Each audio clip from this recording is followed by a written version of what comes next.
السلام علیکم ورحمۃ اللہ وبرکاتہ۔ الحمدللہ وحدہ والصلاۃ والسلام علی من لا نبی بعد۔ معزز سامعین، سب سے بڑی نیکی تسلیم و رضا ہے۔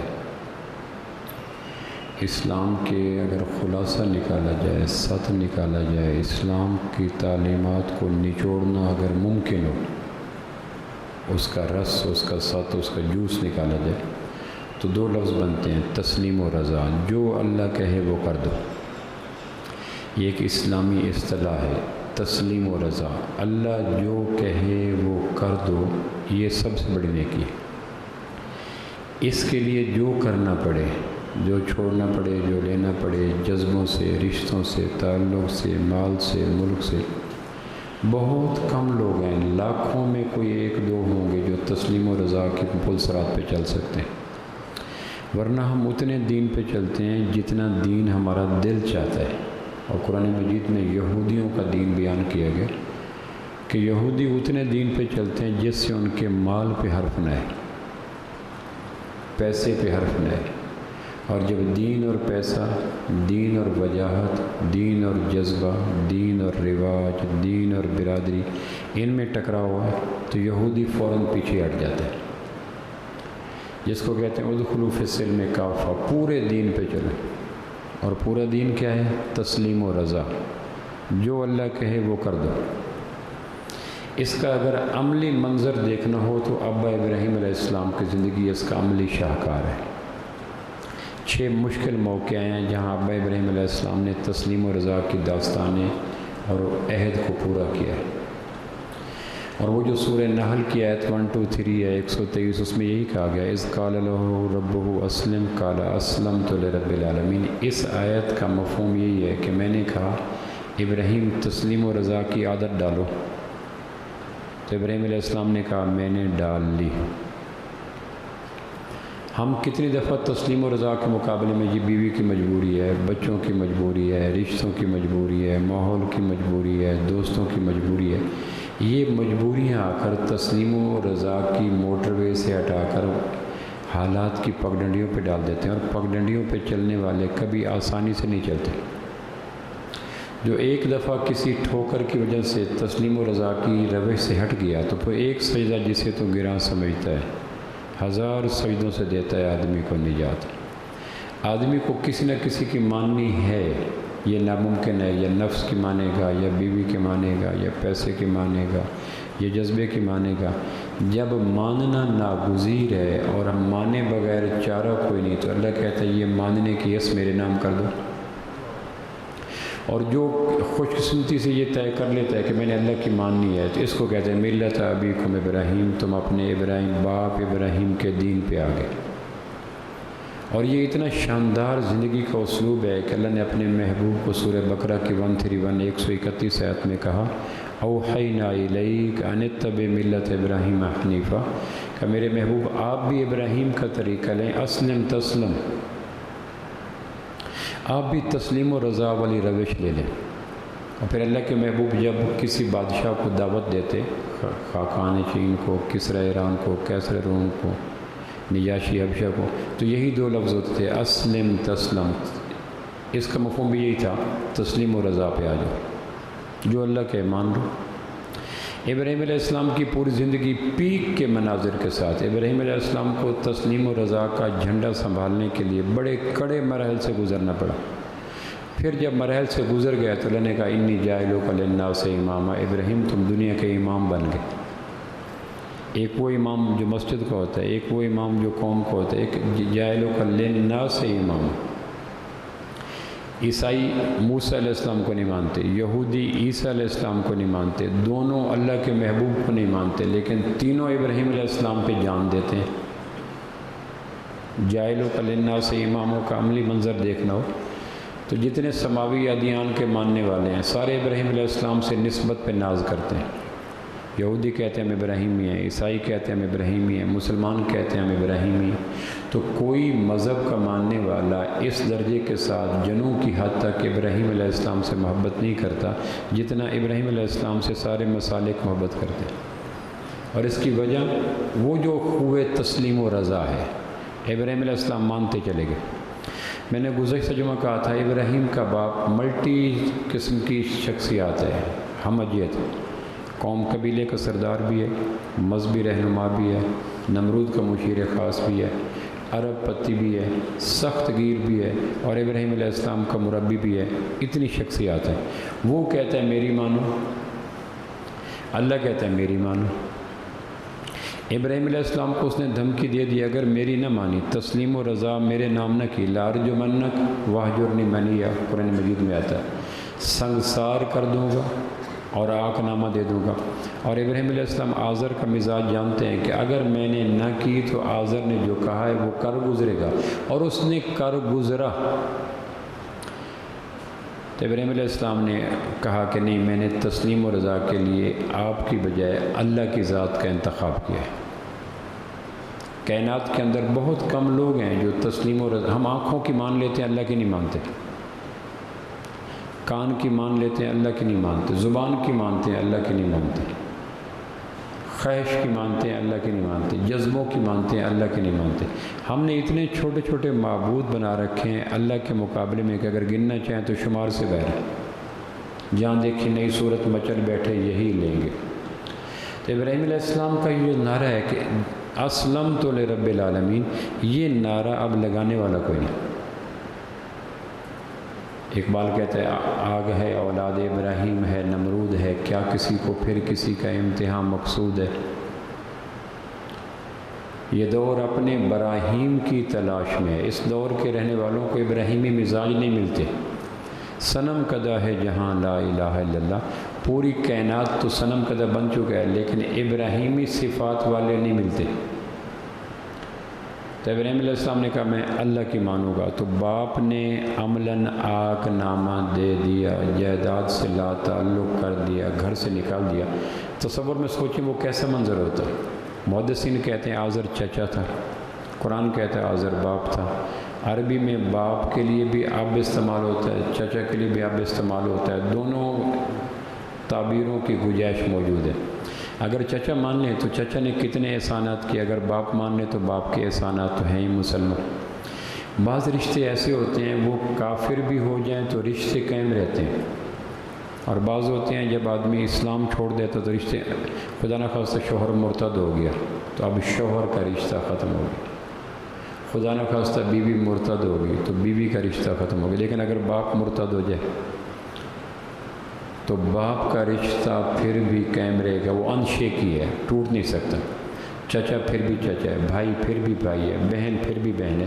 کچھ رشتے اسلام کی وجہ سے قائم رہتے ہیں، کچھ رشتے نسب کی وجہ سے قائم رہتے ہیں۔ باپ وہ رشتہ ہے جس کے اوپر قیامتیں گزر جائیں، باپ پھر باپ ہے۔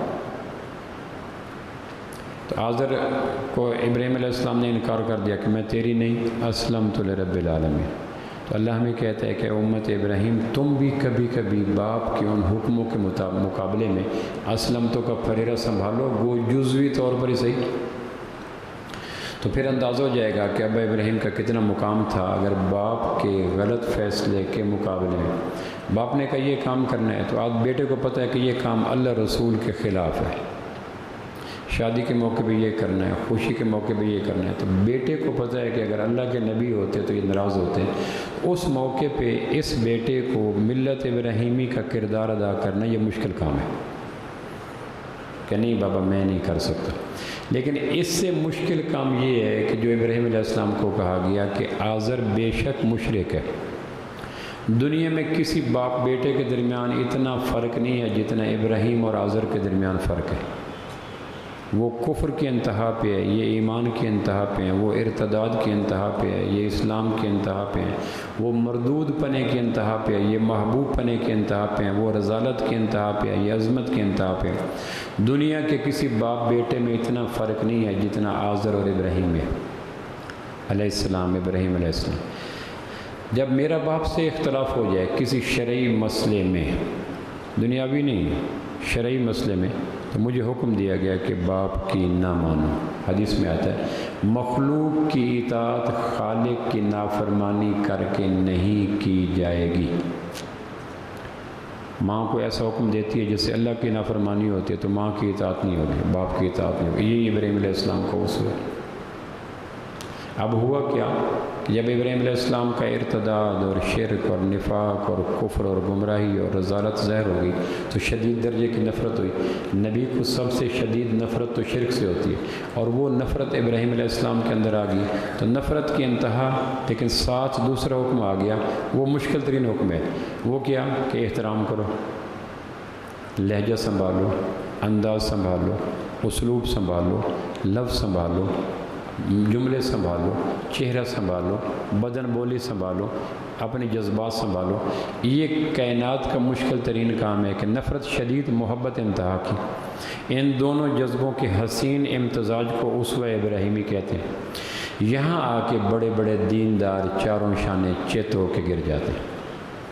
ہم مخالفت کے ساتھ بدتمیزی ضروری سمجھتے ہیں۔ مخالفت کرو لیکن لہجہ سنبھالو، یہ کتنا مشکل کام ہے۔ یہ شہادت گئے الفت میں قدم رکھنا ہے، لوگ آسان سمجھتے ہیں مسلمان۔ ہمارے اختلاف فروعی ہیں۔ ہمارے معاشرے میں جو ہمارے مسل کے اختلاف ہوتے ہیں، فرع کہتے ہیں شاخ کو، اصل کہتے ہیں جڑ کو عربی میں۔ ہمارے جتنے بھی اختلافات ہیں کہتے ہیں فروعی اختلافات ہیں، شاخ کے اختلاف۔ اب درخت کو جانتے ہیں کہ جڑیں گہری ہونی چاہیے، تنا مضبوط ہونا چاہیے، شاخوں کو لچکدار ہونا چاہیے۔ دنیا بھر کے سارے درختوں کا مزاج یہی ہوتے ہیں، جڑیں نیچے گہری ہو جاتی ہیں، تنا بالکل سیدھا ہو جاتا ہے اور شاخیں پھیل جاتی ہیں۔ تنے میں لچک نہیں ہوتی، شاخوں میں لچک ہوتی ہے، جڑیں چھپ جاتی ہیں، تب درخت مضبوط رہتا ہے۔ اور اگر شاخیں بھی تنوں کی طرح اڑ جائیں، فرم ہو جائیں، جس طرح تنا مضبوط ہے، شاخیں بھی اکڑ جائیں، تو نتیجہ کیا ہوتا ہے؟ ہوا کے جھکڑوں کے ساتھ اٹکی ہوئی اور اڑی ہوئی شاخوں کی اڑیل پان کی وجہ سے تنا بھی اکھڑ جاتا ہے۔ اب یہ جو شاخیں دائیں بائیں ہلتی رہتی ہیں، اس سے فلیکسیبل رہتے ہیں، ہوائیں دائیں بائیں گزرتی رہتی ہیں، پریشر بلڈ اپ نہیں ہوتا، درخت سلامت رہتے ہیں۔ قدرت کا مزاج ہے کہ شاخوں میں لچک درخت کی بقا کی ضمانت ہے۔ ہوا چلتی ہے، شاخیں اوپر نیچے دائیں بائیں آگے پیچھے، تو ہوا بیچ میں سے گزر کے پریشر بنائے بغیر گزر جاتی ہے۔ اور اگر شاخیں اڑ جائیں کہ ہم نے ہلنا نہیں ہے تو پریشر بن جائے گا، تنا اکھڑ جائے گا، جڑ ٹوٹ جائے گی۔ تو دنیا بھر کے درخت وہی ٹوٹتے ہیں جن کی شاخیں اڑ جاتی ہیں۔ ہمارے فروعی مسائل ہیں۔ اختلاف کس میں ہے؟ ہمارے مسالک میں اختلاف فروعی مسئلے۔ کوئی یہ نہیں کہتا نماز نہ پڑھو، کوئی یہ نہیں کہتا روزہ نہ رکھو، کوئی یہ نہیں کہتا حج نہ کرو، کوئی یہ نہیں کہتا رکوع سجدہ قیام نہ کرو۔ فرق کس میں ہے؟ ہاتھ ناف پہ باندھو، ہاتھ سینے پہ باندھو، ہاتھ کھول دو، یہ فرق ہے۔ اس کو فروعی اختلاف کہتے ہیں۔ 6:52 پہ روزہ افطار کرو، 6:55 پہ افطار کرو، یہ فروعی اختلاف ہے۔ دعا سحری کی ہے، افطاری کی ہے۔ تو ہمارے ہاں فروعی مسائل اتنے سخت ہو گئے ہیں کہ تنوں کا گمان ہوتا ہے۔ یقین جانے ہمارے ممبر و محراب نے شاخوں کو اتنا بے لچک بنا دیا کہ ہر شاخ تنا لگتی ہے، اور ہم اتنے غصے میں ہوتے ہیں۔ حالانکہ فروعی مسائل میں لچک اچھی لگتی ہے اور لچک سے رشتوں سلامت رہتے ہیں، لیکن ہمارے ممبر و محراب نے لچک والی شاخوں کو بے لچک تنے بنا دیے۔ رکوع وہی کرتے ہیں، سجدے وہی کرتے ہیں، رکعت وہی کرتے ہیں، ہاتھ اوپر نیچے باندھ دیتے ہیں، آمین میں تھوڑا سا اوپر نیچے کر دیتے ہیں۔ اس پہ اتنا چہرے پہ ٹائٹ، رگوں میں فشار خون، آنکھوں میں خون، لہجے میں ترشی، ماتھے پہ جھریاں پڑ جاتی ہیں کہ جو لچک، اتنی سختی تو شاخوں کے معاملے میں ہونی نہیں چاہیے تھی۔ آپ کس سے پوچھیں ہمارے اختلاف کس نوعیت کے ہیں کہ فروعی اختلاف ہے۔ پوچھیں فرع کس کو کہتے ہیں کہ شاخوں کو، کہ شاخیں کون سی اچھی ہوتی ہیں؟ سخت یا لچکدار؟ کرنے کے لچکدار، تو کہنے کہ پھر اپنے مسائل کے معاملے میں بھی لچک رکھو، سخت نہ ہو جاؤ۔ ہمارے جو رشتے ٹوٹ گئے ہیں، سلام ٹوٹ گئے ہیں، مسجدیں الگ ہو گئی ہیں، آنا جانا ختم ہو گیا، بول بلارا ختم ہو گیا، جناز گاہیں بدل گئے ہیں، عید گاہیں بدل گئے ہیں، نمازیں بدل گئی ہیں، رشتے ختم ہو گئے ہیں۔ اس کا سبب یہ ہے کہ کم بختوں نے فرع کو تنا بنا دیا۔ حالانکہ تنا ہے، شاخیں ہیں، جڑیں ہیں۔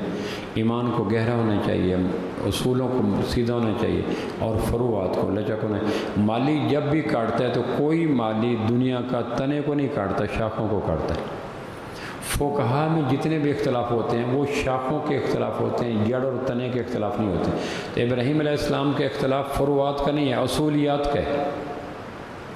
ہم جتنا سخت اور غصہ اور بے لچک اور تلخی اور ترشی اور غصہ اور فشار خون اور نفرت فرع پہ کرتے ہیں۔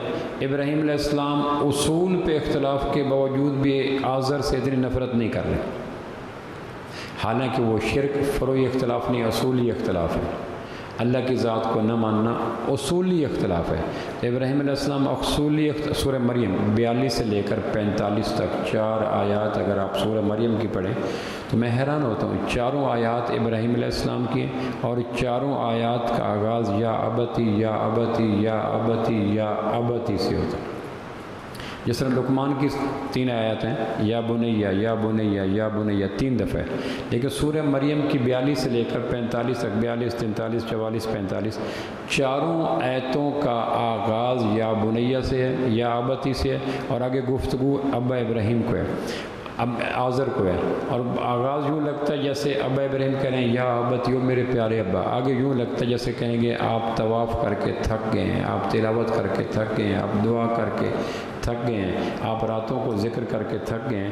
تو آغاز گفتگو کا اتنا شیریں اور میٹھا ہے کہ گمان لگتا ہے کہ آگے بات یہ ہوگی، آگے کہتا ہے یا ابتی لا تعبد الشیطان، او ابا شیطان کی بندگی نہ کیا کر۔ تو لہجہ اور بات اس میں کتنا فرق ہے۔ تو ملت ابراہیمی کو ایک اسوہ ملتا ہے کہ مسلکوں کے اختلاف سے لہجوں میں سختی نہ لایا کرو، آپ بھی اگر کر گزریں تو کر سکیں۔ ہمارے ہاں فروعی اختلافات آگ بن گئے ہیں، مائنز بن گئے ہیں، بارودی سرنگیں بن گئے ہیں، تلخ ہو گئے ہیں، سلام دعا ختم ہو گیا، لکھو تھا رشتوں کے لیے ایک فلاں مسلک کی رشتہ دار خاتون چاہیے، مسلک بھی ساتھ ہوتا ہے، حالانکہ فروعی مسائل میں تو اتنا کوئی قیامت نہیں ہونی چاہیے، اصولی اختلاف میں کرو۔ تو ابراہیم علیہ السلام کی عمر بھر ابا اپنے بابا آزر سے اختلاف کی شدت اور احترام کی حدت، اس نے ابراہیم علیہ السلام کو پگھلا کے رکھ دیا، اور ہمیں کہا گیا ملت ابیکم ابراہیم، تمہیں بھی جب کسی سے اختلاف ہو، اور اختلاف اتنا ہو جتنا ابراہیم کو آزر سے ہے، پھر بھی تمہیں لہجے کو سخت کرنے کی اجازت ملت ابراہیمی ہونے کے حوالے سے نہیں دی جا سکتی۔ اور ہمارا جو باپ سے اختلاف ہے، بھائی سے اختلاف ہے، بیوی سے اختلاف ہے، اس میں جو جھاگ ہے، فشار خون ہے، ٹیمپرمنٹ ہے، آنکھیں سرخ ہیں، وہ اس کا تو ملت ابراہیمی سے تعلق ہی کوئی نہیں۔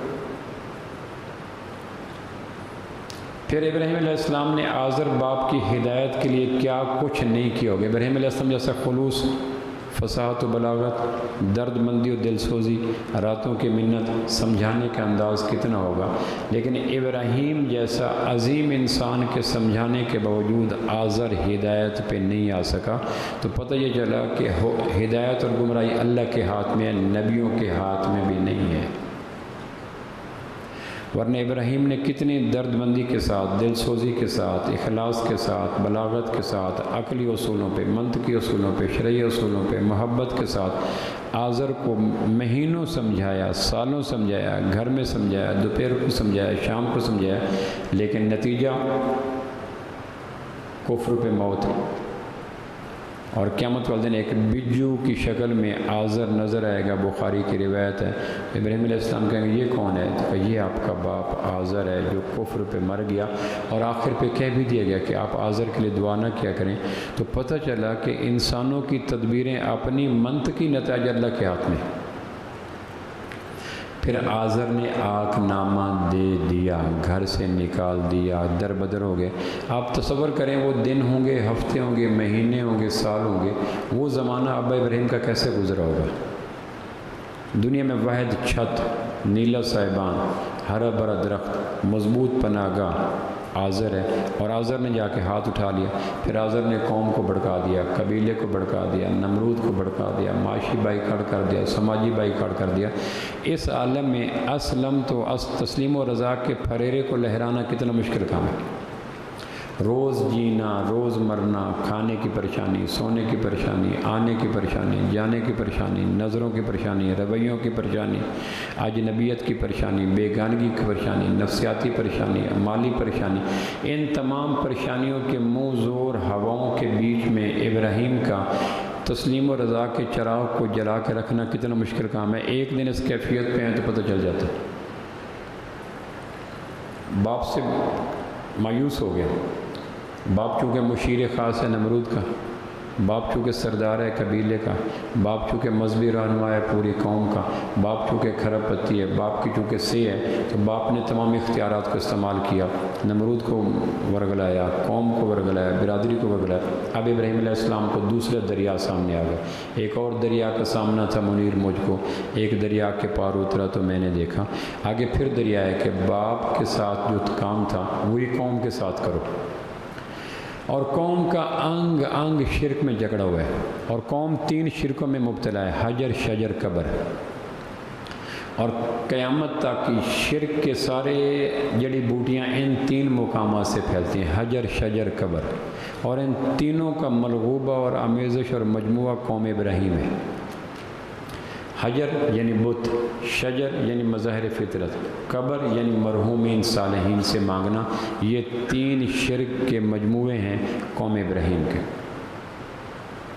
اور شرک کی سے توبہ بڑی مشکل ہوتی ہے، چونکہ مشرک شرک سے پیار کرتا ہے۔ میں ایک دفعہ سول اسپتال کے آمنہ وارڈ میں پھر رہا تھا، یہ فیصل آباد میں، تو مجھے وہاں کے ڈاکٹر کہنے لگا جو وہاں کا HOD تھا کہ سب سے مشکل وارڈ یہ ہے۔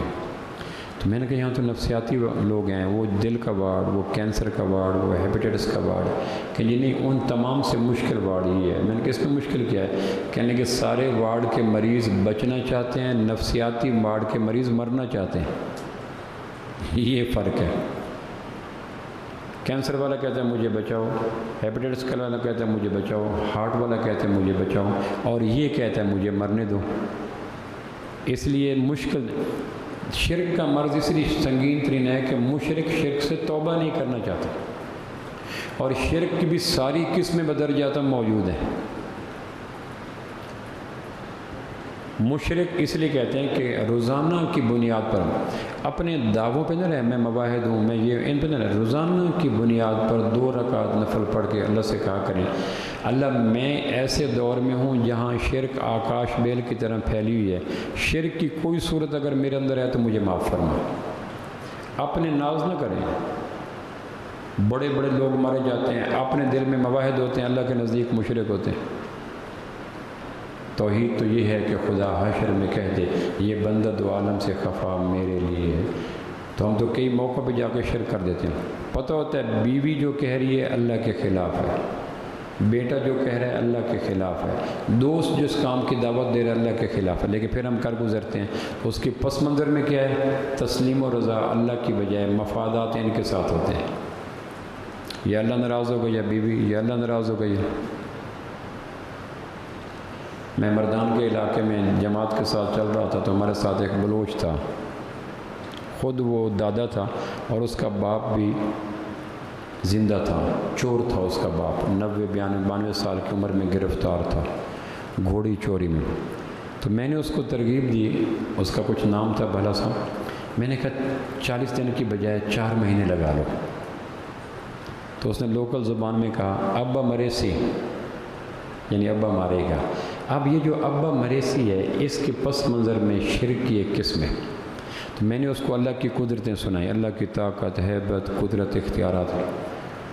پھر میں نے کہا، میرے ذہن میں تھا کہ ابا کا خوف نکل گیا ہوگا، اللہ کی عظمت آ گئی ہوگی۔ میں نے کہا 4 مہینے لگا لو۔ کہنے لگے ابا مریسی۔ میں پھر تھوڑی دیر کے بعد کونسلنگ شروع، اللہ نے آسمان بنایا، زمین بنائی، یہ کیا وہ۔ اس نے جب دیکھا کہ پروفیسر باز نہیں آ رہا، مجھے کہنے لگا تم اللہ نو جاننا، میں پیو نو جاننا۔ میں چپ ہو گیا، میں نے کہا معاملہ کہیں دور نکل گیا۔ کہنے لگے تجھے اللہ کی طاقتوں کا پتہ ہے، مجھے ابا کی طاقتوں کا پتہ ہے، زیادہ باتیں نہ سنا، خود بھی پریشان ہوگا، میں بھی پریشان۔ یہ ہے وہ شرک کی قسم کہ تو اللہ نو جاننا ہے، میں پیو نو جاننا۔ آدمی کہتا ہے تو اللہ کو جانتا ہے، میں بیوی کو جانتا ہوں، تو اللہ کو جانتا ہے، میں بچوں کو جانتا ہوں، تو اللہ کو جانتا ہے، میں دوستوں کو جانتا ہوں، تو اللہ۔ ہر آدمی کو پیو ہوتا ہے کوئی نہ کوئی، اور پیو کا روح بدل جاتا ہے۔ تو اللہ کو جانتا ہے، میں دکان کو جانتا ہوں، تو اللہ کو جانتا ہے، میں جاب کو جانتا ہوں۔ اس لیے کوئی آدمی اپنے ذوق کی توحید پہ ناز کر کے مطمئن ہو کے نہ رہے۔ ہم شرک کے ہمگیر جڑی بوٹیوں کے بیچ میں پرورش پا رہے ہیں۔ کسی آدمی کو دعوے کی گنجائش نہیں، توبہ کی گنجائش ہے۔ ابراہیم علیہ السلام کو ٹاسک دیا قوم کو سمجھاؤ، اب دوپہر شام دن رات دفتر دکان کھیت کھلیان پگڈنڈی پہاڑ وادی جگہ جگہ پہ سمجھا رہے ہیں، اور آگے جواب یہ کہ پوری قوم میں ایک شخص بھی مواحد نہیں ہے۔ کسی شخص کا باپ شرک کے معاملے میں اتنا سخت نہیں ہے جتنا ابراہیم علیہ السلام کا باپ تھا، اور کسی شخص کی قوم برادری شرک کے معاملے میں اتنی یکسو نہیں ہے جتنی ابراہیم علیہ السلام کی تھی، ورنہ قیامت تک کوئی کہہ دیتا کہ جتنا باپ مجھے سخت ملا اتنا ابراہیم کو نہیں ملا۔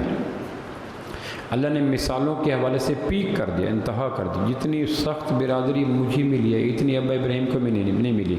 تو میری برادری میں تو اکا دکا اچھے ذوق والے ہیں، ابراہیم کی پوری برادری میں ڈھونڈنے سے ایک نہیں ملتا، اور شرک ان کے رگ رگ میں نس نس میں آنگ آنگ میں، اور سننا نہیں چاہتے۔ وجدنا علیہ آباءنا، جب ابراہیم علیہ السلام سمجھاتے ہیں حجر پرستی کے مقابلے میں کہ یہ جو جن بتوں کو تم گھر میں مانگتے ہو ان کو کون بناتا ہے، کہنے کہ تم بناتے ہو، کیونکہ ابا ابراہیم کا باپ آزر بت گر ہے۔ جب تمہارے بت ٹوٹ جاتے ہیں، کسی کی ٹانگ ہاتھ ناک کان، تو ان کی مینٹیننس ان کی مرمت کون کرتا ہے، کہنے کہ آپ کرتے ہیں۔ جب ان بتوں کو لے کے ہم لے جاتے ہیں اپنے تجربہ گاہ میں ٹھیک کرنے کے لیے، تو لوڈنگ کون کرتا ہے، کہنے کہ تم کرتے ہو۔ جب نئے بت تمہارے تک دیے جاتے ہیں تو وہ کون پہنچاتا ہے، کہ تم پہنچاتے ہو۔ تو کہ میرے ہاتھوں کے تراشے ہوئے پتھر کے صنم آج بت خانوں میں بھگوان بنے بیٹھے ہیں۔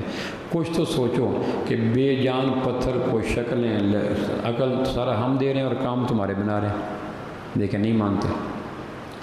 شرک کا مرض لگ جائے تو اس سے پیار ہو جاتا ہے، جس طرح نفسیاتی مرض عروج کو پہنچ جائے تو ما سوائے موت کے نفسیاتی مریض کو کوئی پناہ گاہ نہیں ملتی۔ میں اکثر اس موقع پہ سنایا کرتا ہوں، مدینہ منورہ میں رمضان کے دنوں میں اعتکاف میں عصر کی نماز کے بعد میں مسجد نبی میں مذاکرہ کر رہا تھا، اور مذاکرے کے دوران طبقات ابن سعد کی وہ روایت آ گئی جو فاروق اعظم نے شجر رضوان کو کاٹنے کے لیے حکم دیا تھا۔ 6 ہجری کو اللہ کے محبوب بیت رضوان پہ گئے جب تو صلح ہوئی، تو جس درخت کے نیچے بیٹھ کے صلح کی تھی اس کو شجر رضوان کہتے تھے۔ اس میں اللہ کے نبی بیٹھے، صحابہ بیٹھے، جبریل آیا، وحی اتری، مبارک درخت تھا جڑ سے لے کر شاخوں تک۔ بعد میں فاروق اعظم کے دور میں جب لوگ کسی کام کے لیے جاتے تو اس درخت کو ہاتھ لگاتے تھے، جنگ پہ جاتے تو اس کی شاخوں کے ساتھ تیر لگاتے تھے، اور تصور اور ذوق یہ تھا کہ یہ آیت والا لفظ درخت ہے، اس کا ذکر قرآن میں آیا، اس کو صحابہ کے وجود کی لمس ہے، نبی رحمت کا نورانی وجود بیچ میں بیٹھا جبریل ہے، تو یہ نسبتوں کا، برکتوں کا، رحمتوں کا، عافیتوں کا درخت ہے، تو اس کے ساتھ مس کرنے سے میں فائدہ ہو جائے گا۔ تو فاروق اعظم گزر رہے تھے عصر کی نماز سے پہلے، تو کچھ لوگ اس درخت کے نیچے نفل پڑھ رہے تھے کہ یہاں کے نفل مستجاب ہو جائیں گے، قبول ہو جائیں گے۔ تو حضرت عمر نے کہا یہ کیا ہو رہا ہے؟ تو اس ساتھ والے غلام نے کہا یہ وہ درخت ہے جس کو لقد رضی اللہ عن المؤمنین اذ یبایعونک تحت الشجرہ، قرآن مجید میں جس کی تعریف ہے۔ تو آگے خطاب کا بیٹا تھا، اس کے انگ انگ میں توحید تھی۔ کہنے کہ جب واپس پلٹے تو مجھے بتانا کہ اس درخت کے بارے میں۔ تو واپس پلٹے نے کہا جی آپ نے کہا تھا درخت کس؟ آپ نے پھر کچھ صحابوں کو بلا کے اس درخت کو کٹوا کے جڑوں سے نکال کے آگ لگا کے زمین کو ہموار کر دیا۔ تو جب میں نے یہ بات کی، پہلے درخت کے فضائل پھر درخت کے عظمت، تو ایک ممڑ بلوچ مسور کا چک ہے مامو کانجن کے پاس، وہ اس مجلس میں موجود تھا جہاں میں یہ بیان کر رہا تھا طبقات ابن سعد کی روایت۔ جب میں نے کہا حضرت عمر نے درخت کو کٹوا دیا، جلا دیا، زمین ہموار کر دی، تو اس نے بے ساخت ہو کے کہا، مجھے کہنے کہ پروفیسر واقعی حضرت عمر نے کٹوا دیا؟ میں نے کہا کٹوا دیا۔ کہنے کہ اچھے زمانے میں کٹوا دیا، ہمارے زمانے میں کٹواتا ہم جلوس نکال دیتے۔ اور پھر اس نے فیصل آباد کی ایک مسجد کا نام لیا کہ سب سے بڑا جلوس اس درخت کی حمایت میں فلاں مسجد سے نکلتا،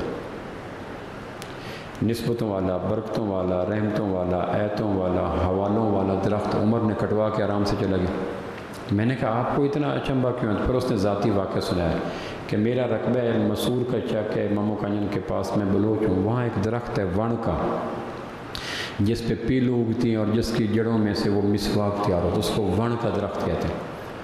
کہنے کہ وہ بیکار سا درخت ہوتا ہے، نہ جلانے کے کام، نہ لکڑی کے کام، نہ ڈیکوریشن کے کام، زمین کو خراب کرتا ہے۔ ایک درخت اگا ہوا تھا، ایک آدمی گھوڑے پہ گزرا یا اونٹ پہ گزرا تو اس کے کندھے پہ پرنا تھا، صافہ تھا، اس کو پتہ نہ چلا اور اس کا صافہ اس ون درخت کی کسی شاخ کے ساتھ اٹک گیا اور وہاں کپڑا لٹک گیا۔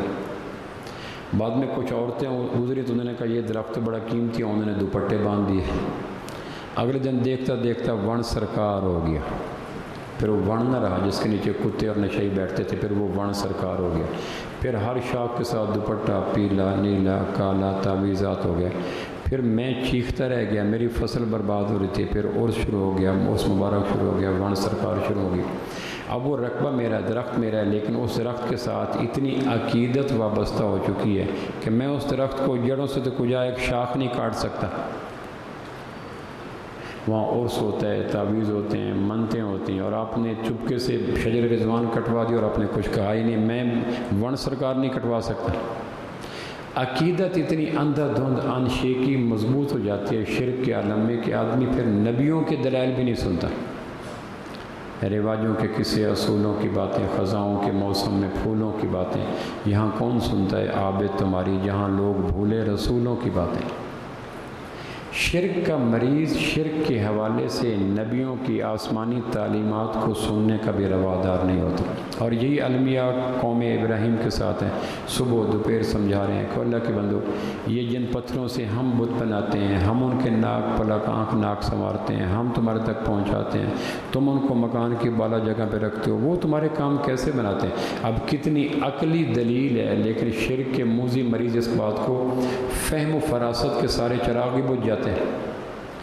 دوسرا شرک ان کے پاس یہ ہے کہ مظاہر فطرت، تم کہتے ہو یہ سورج میرا رب ہے، تم کہتے ہو یہ چاند میرا رب ہے، تم یہ کہتے ہو ستارے میرے رب ہیں، تو یہ تو ڈوب جاتے ہیں، یہ تو کم زیادہ ہوتے ہیں، یہ تو گھٹتے بڑھتے ہیں، پھر دلیل دے رہے ہیں حاذا ربی حاذا ربی حاذا ربی، تمہارے بقول یہ چاند میرا رب ہے تو یہ تو ڈوب گیا، سورج میرا رب ہے یہ تو غروب ہو گیا، تارے میرے رب ہیں یہ تو اپنا نور گم کر بیٹھے۔ تو جو اپنے وجود کو زوال سے نہیں بچاتے، تمہیں عروج کیسے دیں گے؟ پھر تیسری شجر حجر اور قبر، جن کی قبر کھودی، جن کا غسل دیا، جن کو اندر دفنایا، جن کی مٹی ہموار کی، جن کی بخشش کے لیے دعا کی، جب منو مٹی کے نیچے چلے گئے تو تمہارے حاجت روا بن گئے۔ کچھ تو سوچو۔ قرآن مجید میں قل لا اقول لکم عندی خزائن اللہ، اے میرے محبوب آپ ان سے کہیں کہ میرے پاس اللہ کے خزانے نہیں ہیں، خزانے اللہ کے پاس ہیں، ہاں ان خزانوں تک پہنچنے کا راستہ میں تمہیں بتا سکتا ہوں، اور وہ ہے میری مصنون زندگی۔ صحت کے خزانے، عزت کے خزانے، دولت کے خزانے، سکون کے خزانے، علم کے خزانے، معرفت کے خزانے، محبت کے خزانے، وہ خزانے ہیں اللہ کے پاس، میرے پاس نہیں ہیں، لیکن ان خزانوں تک اپروچ اور ایکسیس اور دسترس وہ میری مصنون زندگی ہے۔ آپ مصنون زندگی پہ چلو، ان خزانوں تک پہنچ جاؤ گے۔ ہم کہتے ہیں ہمیں مصنون زندگی نہیں چاہیے، ہمیں خزانے لے دو۔ قبر پرست کا یہ ذوق ہوتا ہے کہ نبی کی زندگی لے کر خزانوں تک پہنچنا تدریجاً مشکل ہے، تو دو ٹوک کہیں گے یہ ہمارے پاس تو وہ نہیں ہے، آپ ہمیں خزانے لے دو، ہم آپ کی زندگی نہیں لیتے۔ تو نبی کہتا ہے اگر زندگی تم نہیں لیتے، خزانے وہ نہیں دیتا۔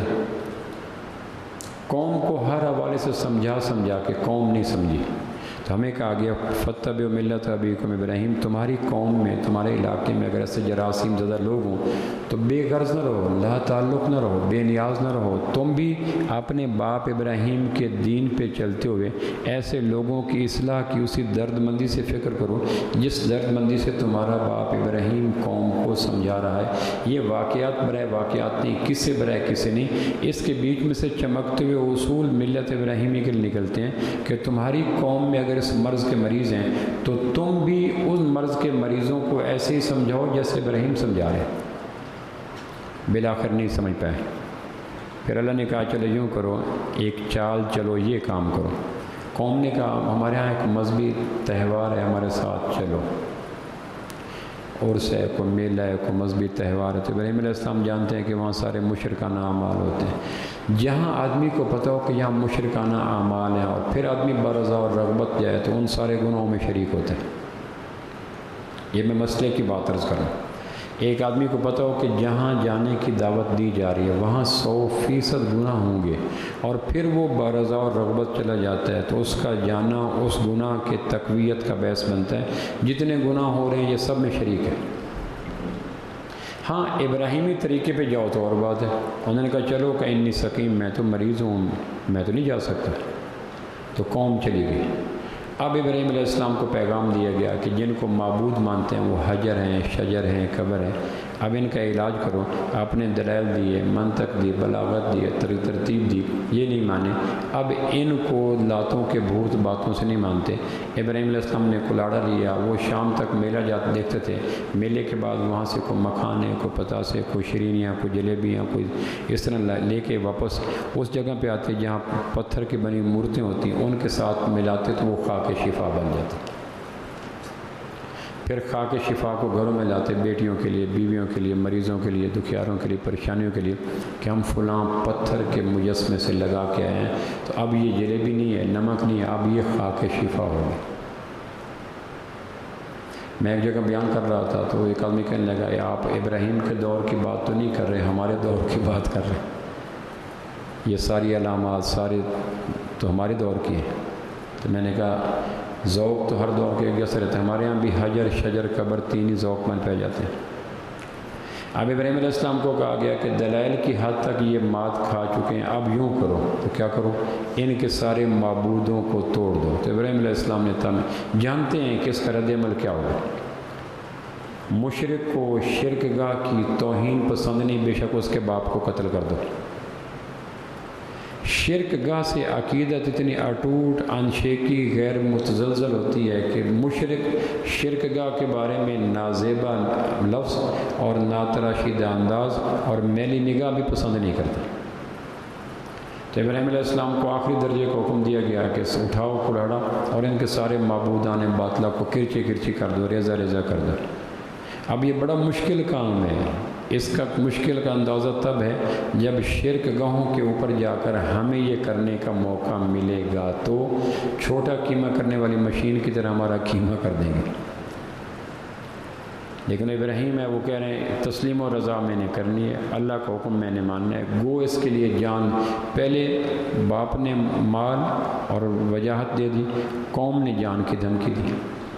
ابراہیم علیہ السلام نے ہتھوڑا اٹھایا، کلاڑا اٹھایا، تمام بتوں کی، کسی کا ہاتھ، کسی کا ناک، کسی کا کان، کسی کی گردن، سب کا لنگڑا لولا اپہج بیکار کر دیا، اور آلہ قتل جو بڑا بت تھا اس کی گردن میں لٹکا دیا کہ کل کل جب انہوں نے آ کے کہنا ہے تو میں کہوں گا جہاں آلہ قتل برآمد ہوا ہے قاتل وہی ہے۔ تو شام کو جلیبیوں کو، مکھانوں کو، نمک کو خاک شفا بنانے والے واپس آئے تو آگے دیکھا تو منظر نامہ ہی اور ہے، کوئی الٹا پڑا ہے، کوئی سیدھا پڑا ہے، کوئی ٹیڑھا پڑا ہے، کوئی لنگڑا پڑا ہے، کوئی کانا پڑا ہے، کوئی بہرا پڑا ہے، کوئی گردن زدہ پڑا ہے۔ انہوں نے دیکھ کے کہا یہ ہمارے معبودوں کی درگت کس نے منائی؟ تو بیچ میں سے ایک آواز آئی، کام ابراہیم کا ہی ہو سکتا ہے۔ وہ کہا کرتا تھا میں تمہیں کبھی ان کی بے بسی، بے کسی، بے حیثیتی، بے مائگہ پن دکھلاؤں گا۔ لگتا ہے اس نے اپنے قول کو فعل کی شکل دے دی، وہی کر دیا۔ آنے وحد میں ابراہیم علیہ السلام کی طلبی ہو جاتی ہے، ابراہیم علیہ السلام بھی انتظار میں ہیں کہ کھرا میرے نام آئے گا، چونکہ وحد کائنات کی سب سے بڑی اقلیت ابراہیم ہے، باپ ساتھ نہیں، ماں ساتھ نہیں، تاکہ کوئی یہ نہ کہے جی کہ میں اکیلا ہوں۔ تو ہم نے تمہیں اسی نبی کی ملت کہا ہے جو اکیلا تھا، کوئی یہ نہ کہے کہ پوری قوم از اول تا آخر پاؤں کے ناخن سے سر کی چوٹی تک اعتقادی شرک میں مبتلا ہے، کیسے ٹھیک کریں؟ تو اسی نبی کے پیچھے چلنے کو کہا ہے جس نے ایسی قوم میں صبح و شام گزارے۔ کوئی یہ نہ کہے کہ جان خطرے میں ہے، تو جان خطرے میں ڈالنے کا تو کہا گیا۔ تو ابراہیم علیہ السلام کو بلایا گیا، یہ کیا ہے؟ تو ابراہیم علیہ السلام نے جان میں کہا کیا ہے کہ یہ کیا ہوا؟ کہنے لگے آلہ قتل جس کے پاس ہے اس سے پوچھو، قتل کا آلہ بڑے معبود کی گردن میں ہے، یقیناً اسے نے کیا ہوگا۔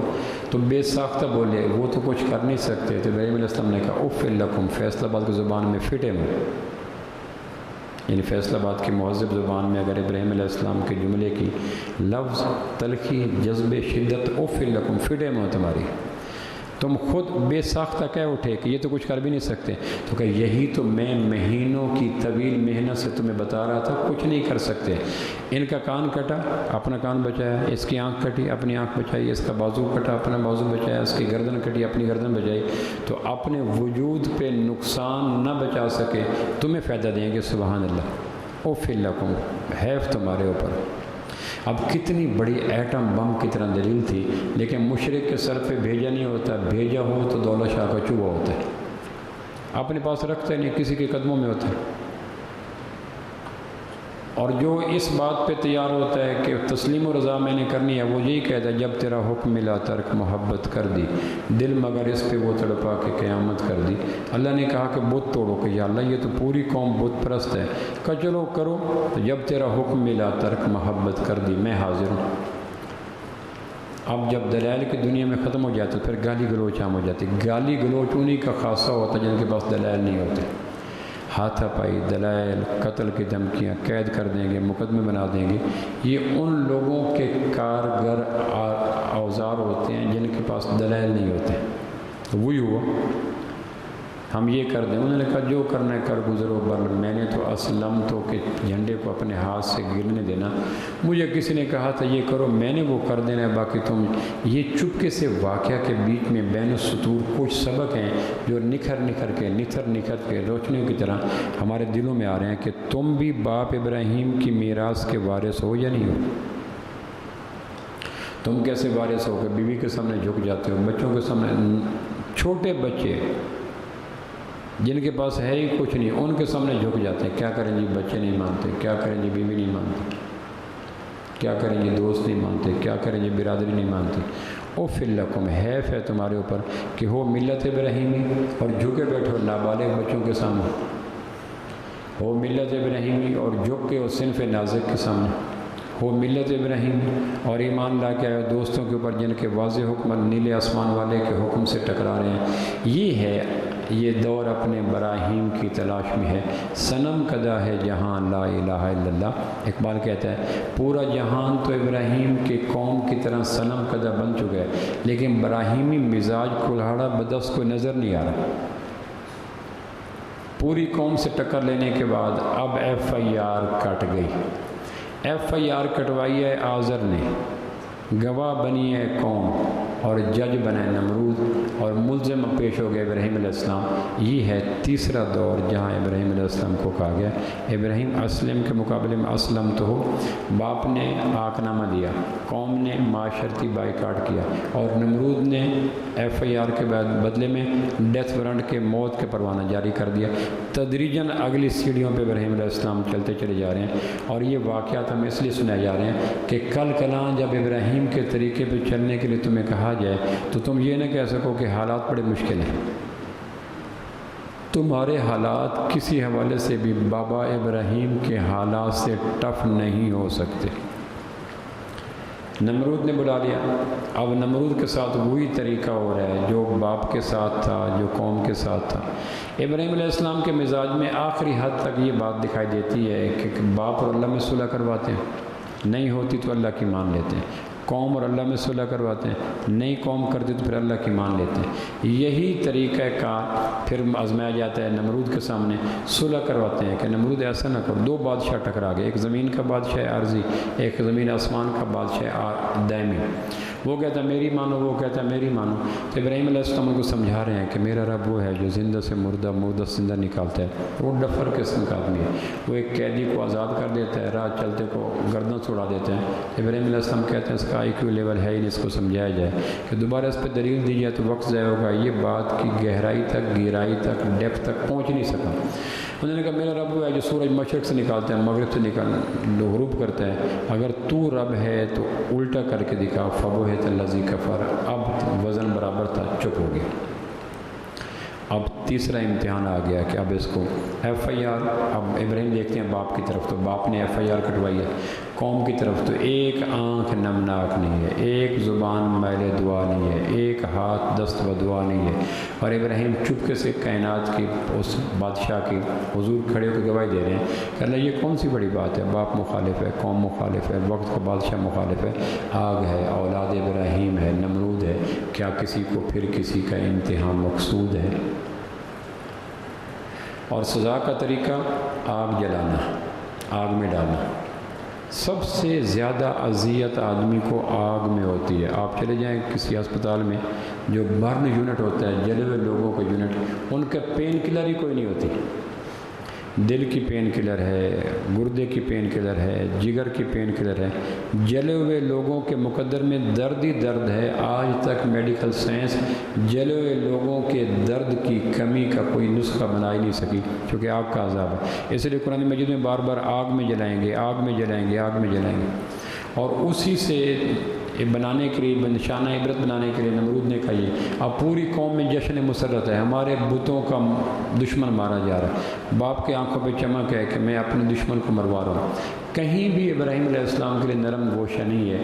نمرود آرڈر جاری کر چکا ہے، قوم جشن مسرت منا رہی ہے، ایک دوسرے کو مبارکباد دے رہی ہے، اور ابراہیم علیہ السلام تنہا کھڑے ہیں۔ اور یہ منظر دکھلا کے اللہ کہتا ہے دیکھ لو تم اس باپ کے بیٹے ہو، ملت ابیکم ابراہیم، تم عام لوگ نہیں ہو۔ میں نے یہ نہیں کہا ملت ابیکم آدم، ملت ابیکم موسیٰ، ملت ابیکم عیسیٰ، چونکہ ان کی زندگی بھی اسی طرح تابناک تھی، شاندار تھی، لیکن ان کے گوشے اتنے ہائی لائٹ نہیں ہوئے۔ ہم نے تمہیں 3 نسبتیں دی ہیں، ذریت آدم، ملت ابراہیم اور امت محمد صلی اللہ علیہ وسلم۔ ہر شخص کے پاس یہ 3 نسبتیں اور نسبتوں کا خیال کرنا چاہیے۔ ہم ذریت آدم ہیں، ہم ملت ابراہیم ہیں، ہم امت احمد ہیں صلی اللہ علیہ وسلم۔ اور ابراہیم کی ملت کا تقاضا یہ ہے کہ باپ مخالفین میں ہو، قوم مخالفین میں ہو، حاکم وقت مخالفین میں ہو۔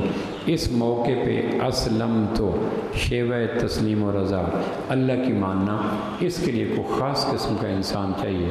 یہاں تو رگیں پھول جاتی ہیں، اعصاب چٹک جاتے ہیں، مزاج ٹوٹ جاتا ہے، انگ انگ دکھنے لگتا ہے، اور آدمی تصور میں سوچتا ہے کہ ایک انسانی جذبات سے لبریز انسان ان دکھوں کے کیفیتوں کے مقابلے میں کس شان بے نیازی کے ساتھ کھڑا ہے۔ اور یہ واقعہ سنا کر اللہ میں کہتا ہے تم کچھ تو کھڑے ہو، تم تو کرولنگ کرنے والے بچوں کی طرح ہلکا سا 2 قدم اٹھاتے ہو اور پھر دھڑام سے گر جاتے ہو، اور تمہیں ہم نے چلانا ہے ابراہیم کے پیچھے جو سال ہر سال تک چلا ہے، سینہ تان کے چلا ہے، پوری طاقت سے چلا ہے، جاہو جلال سے چلا ہے، نہ لچک آئی ہے، نہ جھول آیا، نہ لہجہ مڑ جایا، نہ مزاج میں نرمی آئی ہے۔ اور تم ہو کہ ڈگمگا جاتے ہو تھوڑی تھوڑی بات پر، پیسہ آتا ہے، گرمی آتی ہے، تلخی آتی ہے، ترشی آتی ہے، لذت آتی ہے، نقصان آتا ہے، اور تم کلورنے کرنے والے، زمین پہ چلنے والے بچوں کی طرح کانپنا شروع کر دیتے ہو۔ ملت ابراہیمی کی نسبت کا خیال رکھو۔